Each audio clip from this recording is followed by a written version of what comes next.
আজি আমি লখিমপুৰৰ যেটো উচ্ছেদ আছিলে ধুবুৰীৰ যেটো উচ্ছেদ আছিলে আৰু গোৱালপাৰাৰ যে উচ্ছেদ আছিলে এই তিনিওটা বিষয়ক লৈ কিছুদিনৰ আগতে আমি অসমৰ মুখ্যমন্ত্ৰী ডাঙৰীয়াক সাক্ষাৎ কৰিছিলোঁ আৰু মুখ্যমন্ত্ৰী ডাঙৰীয়াই গোটেই বিষয়টো চিফ সেক্ৰেটাৰীৰ হাতলৈ লিখি দিছিলে। আজি মুখ্যমন্ত্ৰী ডাঙৰীয়াৰ সেই তেওঁ লিখি দিয়া যি আমাৰ স্মাৰকপত্ৰখন আছিলে আমাৰ স্মাৰকপত্ৰৰ ওপৰত তেওঁ লিখি দিছিলে ফৰৱাৰ্ড কৰি দিছিলে। আজি সেই বিষয়টোক লৈ চিফ সেক্ৰেটাৰীৰ লগত আমাৰ ৰাইজৰ দল আৰু কৃষক মুক্তি ছাত্ৰ মুক্তি সংগ্ৰাম সমিতিৰ উদ্যোগত আজি ধুবুৰীৰ প্ৰতিনিধি গোৱালপাৰাৰ প্ৰতিনিধি আৰু লখিমপুৰৰ প্ৰতিনিধিৰ জৰিয়তে আজিৰ মুখ্য সচিব ডাঙৰীয়াক সাক্ষাৎ কৰা হ'ল। মুখ্য সচিব ডাঙৰীয়াক কেটেগৰিকেলি কোৱা হ'ল যে লখিমপুৰত যিখিনি আমাৰ খিলঞ্জীয়া ভূমিপুত্ৰক উচ্ছেদ কৰা হৈছে তেওঁলোকৰ যিমান মাটি উচ্ছেদ কৰা হৈছে তাৰ সমান পৰিমাণৰ মাটি অন্য ঠাইত দিব লাগে।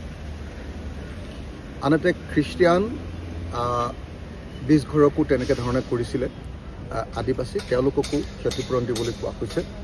ঠিক তেনেকৈ আন মুছলমান যিসকল লোক আছিলে তেওঁলোককো আটাইবিলাককে আমি যাতে অতি সোনকালে তেওঁলোকক এটা বিকল্প ঠাইত মাটি দি তেওঁলোকে যাতে ঘৰ বনাই থাকিব পাৰে ঘৰ বনাবৰ কাৰণে এটা গভৰ্ণমেণ্টৰ পিনৰ পৰা ওৱান টাইম ফাইনেন্সিয়েল এছিষ্টেণ্ট দিবৰ কাৰণে আমি দাবী কৰিছোঁ।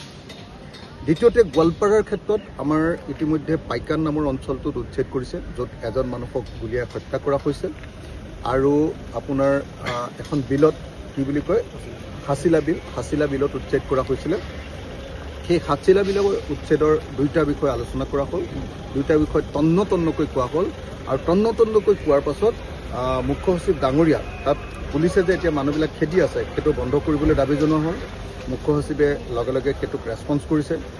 দ্বিতীয়তে আমি কৈছোঁ যে অসমৰ মুখ্যমন্ত্ৰীয়ে কৈ আছিলে যে হাছিলা বিলৰ মানুহ আৰু পাইকানৰ মানুহ সেই মানুহখিনিক নতুন এটা ঠাই কি কয় এইটো ৰাক্ষসিনী পাহাৰত সংস্থাপিত কৰিব বুলি কৈছিলে।